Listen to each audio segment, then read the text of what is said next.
Good morning, Flagler County. I'm Rich Carroll. You're listening to Flagler's Morning News on Monday, February 27th. Palm Coast and Flagler County are proceeding with a show on the 4th of July at the airport, a fireworks show. So this worsens our situation as it takes away the resources that the safety officers need to hold fireworks in town. With that, Flagler Beach City Clerk Penny Overstreet says Flagler Beach hosting its own 4th of July fireworks this summer is no longer an option. One of the options now on the table is to collaborate with Palm Coast and the county on their fireworks show. Mayor Susie Johnston is in favor of this idea. It could be bundled in all of the marketing and advertising that would go into the countywide event as a true county 4th of July. It would be celebrate the morning and the day at the beach with our parade, and this would be in all of their marketing, and then come back to the airport for the fireworks, which would be another collaborative effort from all the municipalities. And it was just their way to really bring some unity to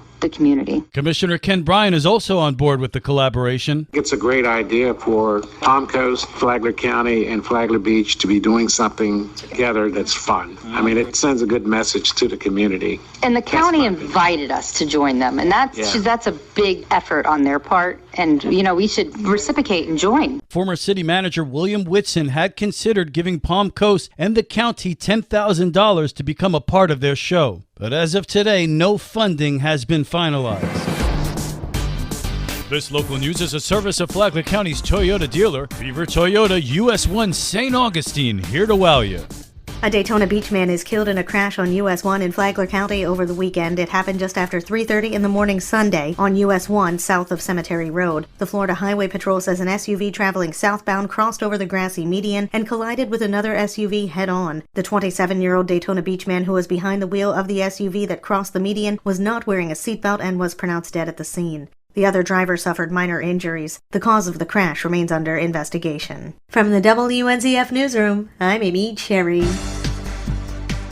A routine traffic stop turns into a drug bust in Lamondex. Recently, deputies conducted a traffic stop in the area of Walnut Avenue and Beach Boulevard in Bunnell. Deputies made contact with a man and woman in a vehicle finding narcotics and drug paraphernalia, including plastic bags, scales, and a bag containing several prescription bottles with the labels removed and more. Flagler County Sheriff Rick Staley. The female suspect had actually hidden the narcotics in a body cavity, and a female deputy had to come to assist to retrieve the narcotics. Poison peddlers need to learn, if you traffic poison in Flagler County, you will end up in the Green Roof Inn, just like these two did. For Flagler's Morning News, I'm Karen Johnson.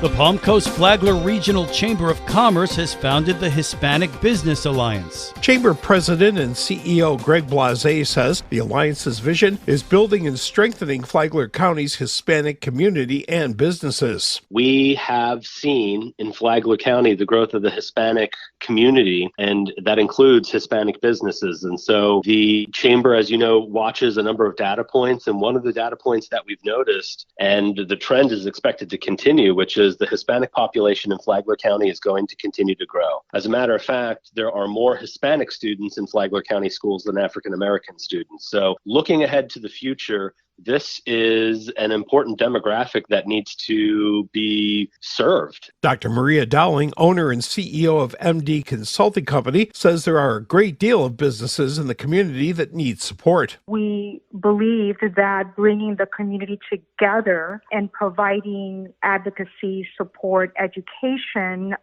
we can then create a community which is more diverse and foster innovation in Flagler County. Learn more about the Alliance at its kickoff event Tuesday, March 7th from 4 to 6 p.m. at the Latino Market and Bakery in Palm Coast. For Flagler's Morning News, I'm Rich Petchke.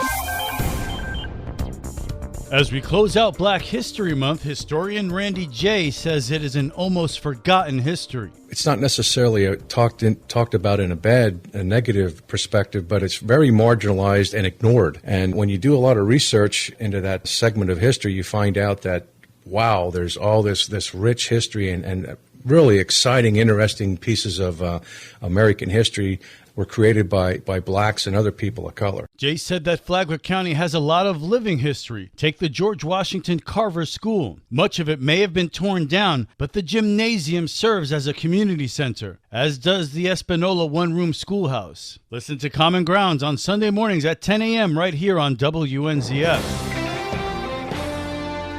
The Flagler County Fair and Youth Show is coming up in a couple of months. Before that, though, the organization's president, Penny Buckles, said that the show is for 4-H and FFA members. The entire program is not just planting and growing, but it's cattle, pigs, goats, chickens, rabbits, mostly educational for them, and it is a commitment to teach them responsibilities and lifelong skills. And it's not just agriculture, it's agribusiness. It's a huge part of our lives. Buckles said that it's not just agriculture, it's agribusiness. Listen to Lifeline on the Flagler radio app and on WNZF, 9 o'clock Saturday mornings. Tomorrow, what is 4-H and what is FFA? From the WNZF newsroom, I'm Deb Albertson. And now you're up to date on Flagler's Morning News. I'm Rich Carroll.